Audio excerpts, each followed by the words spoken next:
प्रमुख सुनामा हम महावीर विक्रम वज्रंगी कुमत निवार सुमत के संगी कंचन बरंग विराज सुदेशा कानन कुंडल कुंचित।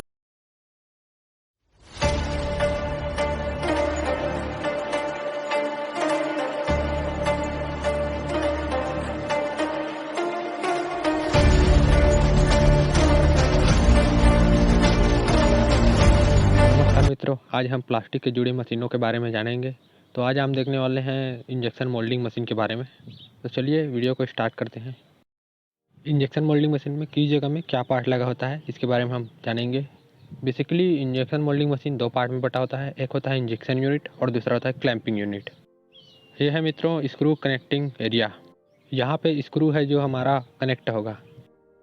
उसके बाद दोस्तों आप देखेंगे हाइड्रोलिक मोटर का एरिया। यहाँ पर हाइड्रोलिक मोटर लगा हुआ होता है जो कि स्क्रू को घुमाती है। ये है हमारा बैरल जहाँ पर हीटर वगैरह लगे हुए होते हैं। इसके अंदर स्क्रू होता है। ये अंदर है वो है नोजल और ये है पीएलसी जो कि यहाँ पर मशीन की प्रोग्रामिंग होती है। ये आपके टाई बार और यहाँ पर हम मोल्ड को क्लाइंब करवाते हैं, एडजस्ट करवाते हैं, वो ये है। आप इस मशीन को देख सकते हैं जहाँ पर ये लाइट ग्लो हो रहा है। यहाँ पर ये है हमारा क्लैंपिंग यूनिट है। इंजेक्शन यूनिट की क्लैंपिंग सिस्टम 3 भागों में बटा होता है। कौन सा भाग है और ये जानते हैं। फर्स्ट है हाइड्रोलिक सिस्टम जिसको हाइड्रोलिक रैम हम कहते हैं। सेकंड है हमारा टॉगल सिस्टम और थर्ड है हाइड्रो टॉगल सिस्टम। ये इस प्रकार से 3 अलग अलग भाग होते हैं। अब चलिए मशीन का 3D एनिमेशन देखते हैं। तो मशीन का ये रहा आपके सामने 3D एनिमेशन। जो नीचे ग्रेनी सेक्शन देख रहे हो वो है हमारा कंप्लीट है ऑयल टैंक। यहाँ से हम हाइड्रोलिक ऑयल की सप्लाई देते हैं। तो आप देखते जाइए, जहाँ जहाँ का एरिया ग्लो होगा आपको मालूम होता जाएगा वो क्या चीज़ है, मैं बताऊँगा। तो चलिए देखते हैं। ये है आपका इंजेक्शन यूनिट। यहाँ से इंजेक्शन रोटेट होते हुए जाता है। यहीं से इंजेक्शन ऑयल इन और आउट होता है। ये आपका मोटर का सिस्टम होता है। यहीं पर स्क्रू को रोटेट करके इन और आउट करवाता है। यहीं पर मोटर के द्वारा स्क्रू रोटेट होने का काम करता है और आगे जो इंजेक्शन का सिलेंडर था वो इंजेक्शन कराने में हेल्प करता है। ये आपका मशीन का सेक्शन जो दिखाई दे रहा है इसको कहते हैं हम नोजल। यहीं से नोजल के थ्रू मटेरियल सप्लाई होता है मोल्ड के अंदर। यह है आपका क्लैंपिंग सिस्टम। यहाँ पर टॉगल या हाइड्रोलिक कुछ भी हो सकता है। यह है वाटर सर्कुलेशन करवाने के लिए मोल्ड पे। तो दोस्तों ये कुछ चीज़ें हैं मशीन की जिनको आप समझिए। तो धीरे धीरे हर एक पार्ट के बारे में बताऊंगा मशीन के, जिनसे आपको क्लियर होते जाएगा।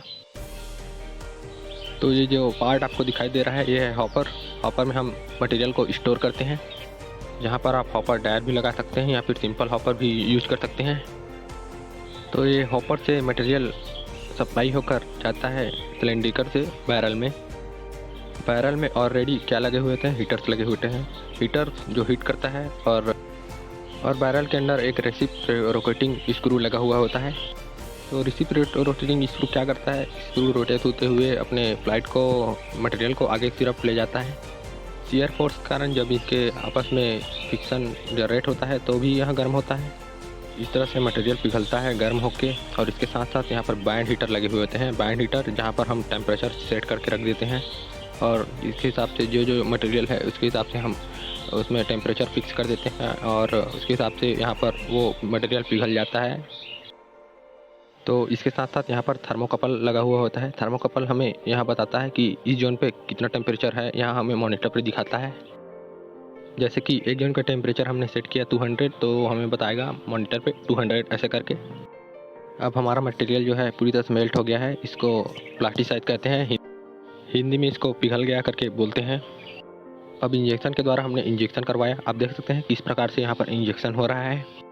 स्क्रू के द्वारा मटेरियल सप्लाई हो रहा है। रनर के बाद गेट पॉइंट के बाद आएगा आपका कैविटी। तो जो ये पार्ट होता है स्क्रू रनर गेट के द्वारा ही प्लास्टिसाइज मटेरियल इसी बात को फॉलो करते जाता है। ये कोई ज़रूरी नहीं है कि इसमें स्क्रू रनर गेट तीनों हो। इसमें कई बार सिर्फ एक ही स्क्रू दिखेगा, लेकिन इसमें स्क्रू रनर गेट एक ही तल में कंबाइन हो जाता है। बहुत सारे में तो आपको ये भी नहीं दिखेगा जिसमें बहुत सारे एडीटी मोल्ड होगा। बहुत सारे में तो आपको ये भी नहीं मिलेगा जिसमें एडीटी मोल्ड होगा, क्योंकि यहाँ पे पहले से ही हीट करके उसको स्क्रू को गला दिया जाता है तो अभी हम एक बेसिक मेथड समझते हैं, इसलिए यहाँ पर इतना ही समझ लेते हैं। वैसे तो मटेरियल हमारा नोजल टिप में मोल्ड में ट्रांसफ़र होता है, तो उसका रास्ता होता है स्क्रू के द्वारा। सबसे पहले नोजल टिप से कनेक्टेड होता है, वो वहाँ जाता है और वहाँ पे उसके बाद रनर पे रन करता है, फिर गेट पॉइंट पे जाता है। गेट पॉइंट से मटेरियल ट्रांसफ़र हो जाता है आपके मोल्ड पे कैविटी पे। मोल्ड कैविटी को कम्प्लीटली भर के मोल्ड को ठंडा कर दिया जाता है और हमारा प्रोडक्ट तैयार हो जाता है और इंजेक्ट पुनः आउट हो जाता है। मोल्ड को ठंडा करने के लिए उसमें लगातार वाटर सर्कुलेशन करते हैं। पानी के द्वारा ठंडा किया जाता है, उसको वाटर सर्कुलेशन द्वारा, या उसमें कूलिंग टावर भी लगा हुआ होता है। इन सभी तरीके से हम मोल्ड को ठंडा करते हैं।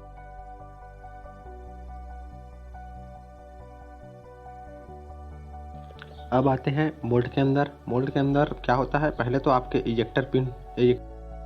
इजेक्टर पिन क्या करती है, प्रोडक्ट को इजेक्ट कराती है। इंजेक्ट पिन जब प्रोडक्ट बाहर आता है तो इजेक्टर पिन के साथ साथ स्क्रू के साथ साथ इजेक्टर के बाहर लाई जाती है।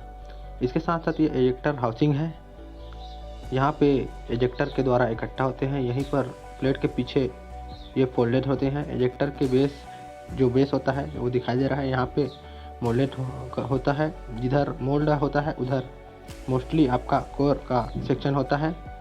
कोर के सेक्शन को ही इन्हें रखा जाता है। इजेक्टर जो होता है वो हाइड्रोलिक भी होता है और इलेक्ट्रिकल इजेक्टर सिस्टम का भी यूज़ करते हैं। ये आपकी कूलिंग पाइप्स हैं। ये क्या होता है, पानी का सर्कुलेशन कराते हैं मोल्ड के अंदर। वाटर के द्वारा हम इसको ठंडा करने की कोशिश करते हैं। मोल्ड होता है तो इसका प्रोडक्ट जो है हमारे उनके कई प्रॉब्लम्स होते हैं, वो प्रॉब्लम्स उतनी नहीं आती। प्रोडक्ट हार्ड हो जाता है और जल्दी से इसमें इंजेक्ट हो जाता है। आपको मोल्ड और मोल्ड प्लेट के बीच में इंसुलेशन देना चाहिए। इंसुलेशन कितना होना चाहिए, 40 डिग्री सेल्सियस और 105 डिग्री फ़ारेनहाइट। दोनों का टेम्परेचर लगभग एक समान है, एक सेल्सियस में है तो दूसरा फ़ारेनहाइट में है।